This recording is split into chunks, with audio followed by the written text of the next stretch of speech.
Hello! How's everybody doing? All right, quick album update. The drummer has now listened to all the songs. Whoa!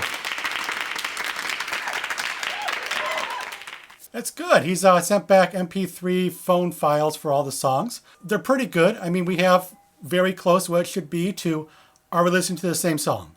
But it's going good. Hopefully sometime soon here we'll actually have Scott over. We'll have to do a drum rehearsrsal.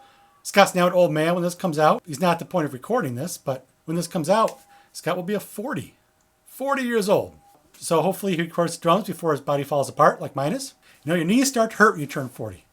My knees hurt now for no reason. Before 40, my knees were fine. Now I'll just be walking and they'll start hurting. No good reason. They just hurt. All right, today we're going to be talking Great American Rock Albums. Of course, I'm calling this a Great American Rock Album I'm making tonight. There are other Great American Rock Albums out there. I've already done one for Josh Ritter's, The Historical Conquest of Josh Ritter. Second one here is going to be for the Hold Steady, Boys and Girls in America. I have a Hold Steady shirt on, but the shipping and handling, that's the cheap, throw it in an envelope. It takes 2 weeks to get to you, shipping and handling. Costs like $10 for the Hold Steady shirts. You know, your cheapest option can't cost more than $5. I'm sorry. We live in a world of Amazon Prime. You can step up from there and have more expensive options for faster and better shipping. But the throw it in a bag, seal the bag, throw it in the mailbox, gets to you in a month, that can't be more than $5. Their cheapest shipping for Hold Steady is $10. So, I have a green shirt. I like this shirt. So, the Hold Steady, one of my favorite bands, Boys and Girls America, is one of my favorite albums of all time. They started off with this side. Well, there we go. Almost Killed Me, which is their first album. And it's raw. It's awesome. But it definitely sounds like a bunch of guys who never recorded, went into a studio, said, all right, let's go. Played the songs and like, oh, there's an album. It's a great album. It's got a song called Knuckles on it, which I turn up sometimes, blast on my stereo. The guitar in it sounds amazing. But still, it's very raw. It's a great album, though. Their second album, let me there, Separation Sunday, is also a great album. It's a song about Holly, which is, I guess, short for Hallelujah. And she goes and gets saved by rock and roll. It's like a loose concept album. But it's a great album. It's got whole steady songs they play all the time, like How Resurrection Really Feels, which is a great closing song for them. Also got Hornets or Kale and the Creeping Things, which is one of Scott's favorite songs by them. It also has the song Your Little Hoodrat Friend, which is probably one of their best known songs. It's a bunch of songs about growing up in Minneapolis. I know a lot about suburban Minneapolis, never been there, just because I listen to all the Hold Steady songs. You know, you get drunk under overpasses, or on top of water towers, or you do a lot of drugs in suburban Minneapolis, it seems. I don't know. Most of their songs are about drinking and drugs and partying, which is kind of what you want from your rock bands. Third album, Boys and Girls America, is one of my favorite albums of all time. It's got a bunch of great songs on it.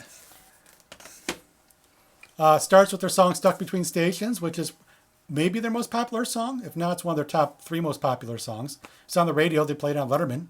You also get to learn about a horse called Chips Ahoy, who's the 5th horse in the 6th race. And he wins. And he spent the whole next week getting high. Another song on the album, third song, is Hot Soft Light, which isn't one of my favorite songs of the album, but it does have one of my favorite Hold Steady lines of all times, which is, it started recreational, any kind of medical. Like, I don't even know the rest of the song or the story. I know exactly what happened from that one line. I've been places where it started recreational, any kind of medical. Not for me, but I was there. I understand that. It's got a great rock ballad called First Night, which is one of those rock ballads that are not cheesy at all. Got a song called Party Pit, where at the end of the song, it's basically just keep shouting, I'm going to walk around and drink some more, which is what you want from your rock and roll band. A song called You Can Make 'Em Like You, which is one of the truest songs ever written. First time I heard that song, I thought to myself, man, the singer can't really sing. And he can't. But man, I wish I could write songs like him. And that's one of those songs. It's an album that you can run top to bottom. There's no weak tracks. You turn up every song as it goes.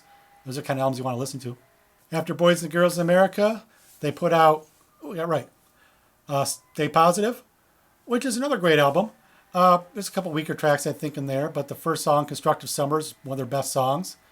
It also has Sequestered in Memphis, which is one of the first songs I heard by them. The first song I heard by them where I knew it was a Hold Steady. I had heard Stuck Between Stations before, but I didn't know who that was. I've seen the Hold Steady live 2 or 3 times. The first time was with Scott, the drummer, and it was great because they played with the Gaslight Anthem. They're both supposed to play different shows, but the Gaslight Anthem show got canceled, I guess, so they come and play at the Hold Steady. And let me tell you about a dream lineup is Gaslight Anthem and the Hold Steady. That was a fantastic show. Since Stay Positive, they put out a couple more albums. They're varying degrees of good to okay. There's nothing, the first three albums are spectacular. Beyond that, when you get to Stay Positive, it's still good. Then I think it drops a little bit. There's a couple songs in each album that are still really good. Hurricane J is one of my favorite songs by them, and that's the album after Stay Positive. Oh, there we go. They just put out their newest album, I think this year, or within the last year. It's got a song called Entitlement Crew on it. I like that song a lot. I'm starting to feel most of their songs are now rehashes of their better songs, which, I mean, when you get 7 or 8 albums in, usually it is rehashes of your better songs, which is fine. I'm one of those guys, I like AC/DC. They just keep playing the same song over and over. It's lesser versions of the same song over and over, but I kind of like that. I also like when bands, they try new things. I love Radiohead. I don't like Kid A. I don't like much past Kid A. And Rainbows is pretty good. But, I like that they were reinventing themselves, try different things. But I also like when bands are like, we're good at this thing. Like Gaslight Anthem. We're good at one thing. We put out the best Bruce Springsteen albums that have been put out in the last 20 years. Let's keep making great Bruce Springsteen albums. And I'm fine with that. All right, little rant. Here's my rant for this time. It drives me nuts when I read a review for an album, and basically they say in the review, it's an okay album. It sounds a lot like this other band, pick famous band, Bruce Springsteen, Bob Seger, whatever. So they kind of take it down a notch for that album. Where for me, like if I'm looking, they're like basically a 59 sound by Gaslight Anthem. They said, they just try to make a great Bruce Springsteen album. And I'm like, where can I buy it? That's what I want is a great Bruce Springsteen album. I don't care they're trying to rip off Bruce Springsteen. They did. They did a great job of it. Joe Pug, who does a podcast called The Working Songwriter, which is a great podcast if you're a songwriter. He put out his first album, which is called Nation of Heat, which is basically a rip on a Bob Dylan album. But it's the best Bob Dylan album that's come out in the last 20 years. It's a great album. Bob Dylan doesn't make great albums anymore. He did. Bob Dylan's great. I love Bob Dylan. Don't get mad at me. I like Bob Dylan. Bob Dylan's great. He's not the same Bob Dylan. Bruce Springsteen's great too. He's not the same Bruce Springsteen. He's not making Born to Run again. I mean, I'm trying to make Born to Run. 1,000 other bands are also trying to make Born to Run. Born to Run is the ultimate great American rock album. I'm not going to do one of these on Born to Run, so there's nothing I'm going to say about it. And if for some reason you don't know that Born to Run is a great American rock album, then you're probably not going to be watching this or listening to anything I put out. So I'm trying to make Born to Run. 1,000 other bands trying to make Born to Run. Gaslight Anthem trying to make Born to Run with 59 sound. Came damn close. I just hope to come close. That'd be great. I don't think Dick Darling listens to Bruce Springsteen. If I said Born to Run to him, he'd probably have no idea what I'm talking about.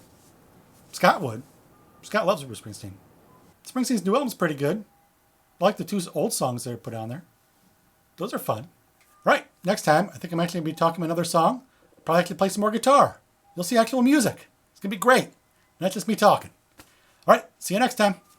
Bye. I just record for 20 minutes and I edit it down so it makes sense.